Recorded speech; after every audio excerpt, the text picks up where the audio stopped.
আরেকটা বিষয় আমাদের প্রায় আলাপ হয় যে শান্তি শৃঙ্খলার বিষয়ে পুলিশের তাদের যে ভূমিকা, তারা মনোবল হারিয়েছে, যেহেতু তাদের উপরে অনেক অভিযোগ যে অভ্যুত্থানের সময় যে ভূমিকা তারা পালন করেছে সেই জন্য মানুষ তাদের উপরে ক্ষুব্ধ। কাজে তাদের ভূমিকা, তাদের মনোবল বৃদ্ধি, যে যারা দোষী তাদের অবশ্যই শাস্তি হবে, কিন্তু যারা নির্দোষ তারা যেন নিশ্চিতভাবে তাদের ভূমিকা পালন করতে পারে এবং মানুষ এটা বুঝতে পারে যে দোষী এবং নির্দোষী দুই ক্যাটাগরির মধ্যে যেন ডিস্টিংশনটা করতে পারে, যেটা আমরা যারা নির্দোষ তারা যেন সবাইকে জানান দিতে পারি যে আমরা এর সঙ্গে জড়িত ছিলাম না, যারা অপরাধী তাদের শাস্তি হোক সেটা আমরাও চাই। কাজে সেই জিনিসটা যেন আমরা মনোবলটা সৃষ্টি করতে পারি যে আমরা এই কাজটা সুন্দরভাবে করব, আমাদের শান্তি শৃঙ্খলা যেটা বিঘ্নিত হয়েছে সেটা এখন জোরদার করবো, শুধু আগের পর্যায়ে ফিরে যাবো তা না, আগের চাইতে সুন্দরভাবে করবো আমরা, এটা আমরা যাতে নিশ্চিত করতে পারি। এরকম অনেকগুলো বিষয়। তারপর হলো লেখাপড়া, শিক্ষা, লেখাপড়াটা ঠিক মতো হচ্ছে, কারণ বই বিতরণ হবে সেটা নিয়ে নানা রকমের কথা উঠবে, কেউ বই পেল কেউ বই পেল না, সেটা উপরের থেকে বই বিতরণের যে ব্যবস্থা সেটা যদি প্রপারলি নাও হয়, যে ঠিক মতো আসে নাই বই যাদের পাওয়ার কথা ছিল, বই পেয়েছে কেউ পায়নি, কিন্তু নিজের মতো করে সুন্দর করে সবার সঙ্গে আলাপ করে এটা শৃঙ্খলাবদ্ধভাবে কি আগে পাবে, কারটা পরে আসতেছে, কার দ্বিতীয়বার আসলে কারা কারা পাবে, আগের থেকে মনটা ঠিক করে ফেললে জানিয়ে রাখলে তারাও শান্ত থাকে। যখন অনিশ্চয়তার সৃষ্টি হয় তখন মানুষ একটু ক্ষুব্ধ হয় যে কি হবে জানি না, কি ছেলেমেয়েরা বই পাচ্ছে না, এটা অনিশ্চয়তা হচ্ছে, এটা নিয়ে একটু মানুষের মনে দ্বন্দ্ব সৃষ্টি হয়, অশান্তির সৃষ্টি হয়।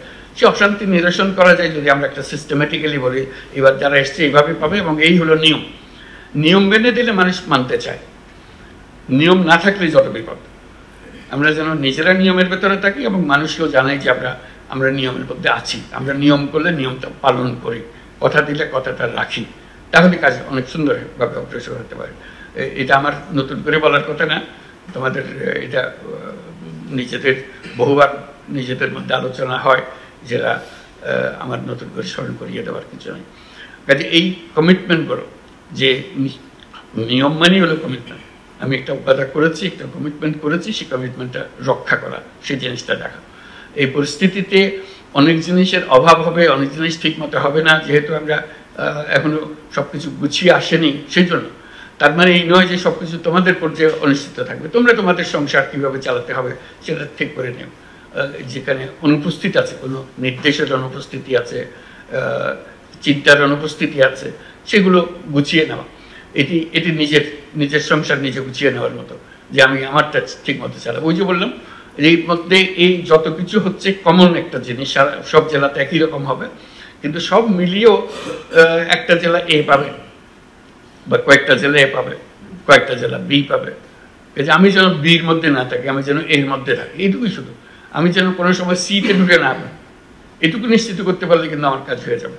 কি কি জিনিসের অভাব আছে এবং উপর থেকে সেটা এখনো দেখা যাচ্ছে না, তারা কিছু বলছে না, আমি বিনীতভাবে তাদেরকে স্মরণ করিয়ে দিতে পারি যে একটা জিনিস করলে কিন্তু ভালো হতো, আপনারা একটু খেয়াল করেন। এই কথাটা বললে তাদেরও মনে হবে তাই তো, এরা তো আমরা খেয়াল করিনি, এটা খুব সুন্দর কথা বা খুব একজন ন্যায্য কথা, এটা তো এখনই করা দরকার। আমরা শুধু একটা নির্দেশ দেওয়ার ব্যাপার, একটা সার্কুলার দেওয়ার ব্যাপার, একটা নীতিমালা প্রণয়ন করার দরকার ইত্যাদি। এই জিনিসটা স্মরণ করিয়ে দেওয়া কিন্তু একটা মস্ত বড় কর্তব্য। এই কর্তব্যটা আমরা পালন করতে পারি। শুধু যে তারা যা দিল সেটা মানছি তা না, আমরা তারা যারা দিচ্ছে সেখানে আর একটু সংশোধন করলে আরো সুন্দর হতো, এই কথাটা বলা যায়। এটা না বলার কোনো কারণ নেই। কেউ এটাতে মন খারাপ করবে যে আমি বললাম তুমি আমার কথার উপরে কথা বলো, এটা কি দুঃসাহস তোমার, এই কথা বলে আমার মনে হয় না। যদি একটা সঠিকভাবে প্রস্তাবটা আসে, কথাটা মনে লাগে, তাহলে এটা করবে, গ্রহণ করবে, আবার সন্তুষ্ট হবে যে এই চিন্তা করে জিনিসগুলো দেখে। আমরা যেটা বলছি আমাদের কথাগুলো তো বুঝেছে, তার সঙ্গে যে কথাটা ফাঁক থেকে গেছিল সেই ফাঁকটাও সে পূরণ করে দিয়েছে খুব সুন্দরভাবে।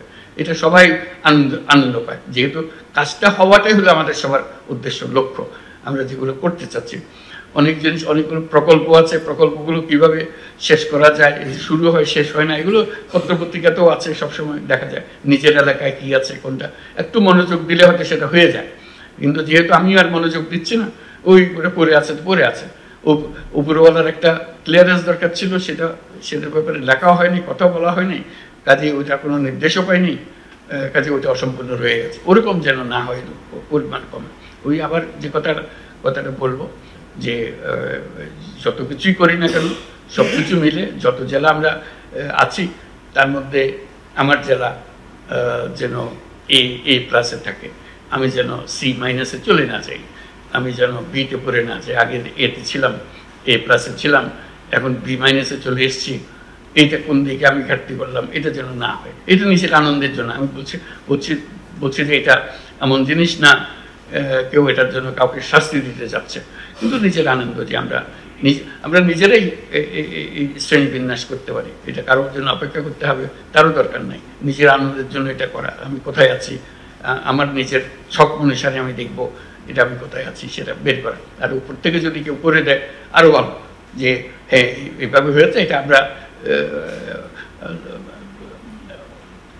ইনফর্মালি করছি, কাজে এটা এমন জিনিস না এটার জন্য কারো জবাবদিহি করতে হবে এমন না। তো শান্তির জন্য মনের, যেমন আমরা মাঝে মাঝে পুরস্কার দিই, এটা এই নয় যে অন্যদেরকে আমরা মনে করলাম যে তোমরা খারাপ করেছো, সেটা না, এটা আউটস্ট্যান্ডিং হয়েছে সেজন্য আমরা তাকে একটা রিকগনিশন দিই, এই জাতীয়। কাজে ওই শ্রেণীবিন্যাসগুলো যদি করতে পারি তাহলে দেখা যাবে যে অনেক জিনিস আমাদের কাছে পরিষ্কার হয়ে যায়, যে কে কোন দিকে মার্ক কম পাচ্ছে, কে কোন দিকে মার্ক বেশি পাচ্ছে, কি কি জিনিসের উপরে আমরা অ্যাটেনশন দিলে সেগুলো হতে পারে, সেগুলো দেখা। এইগুলো মিলেই আমার যা বলার, আমি প্রথমবারের সুযোগ হলো, আগে কোনোদিন এরকম সুযোগ পাইনি সবার সঙ্গে বসার এ পর্যন্ত। আজকে সুযোগ পেলাম, কিছু কথাবার্তা বলে গেলাম। তো আমার মূল কাজ হলো তোমাদের কাছে কিছু শোনা, কি হলো, কিভাবে অগ্রসর হওয়া যায়, সামনে আমাদেরকে অনেক কাজ করতে হবে, এগুলো যেন আমরা সুন্দরভাবে করতে পারি। সবাইকে ধন্যবাদ দিয়ে আমি এখানে শেষ করছি। তারপরে আমি ক্যাবিনেট সেক্রেটারি সাহেবের কাছে হাত ছেড়ে দিলাম, উনি নিয়ে যাবেন আমাদের আলোচনা। ধন্যবাদ।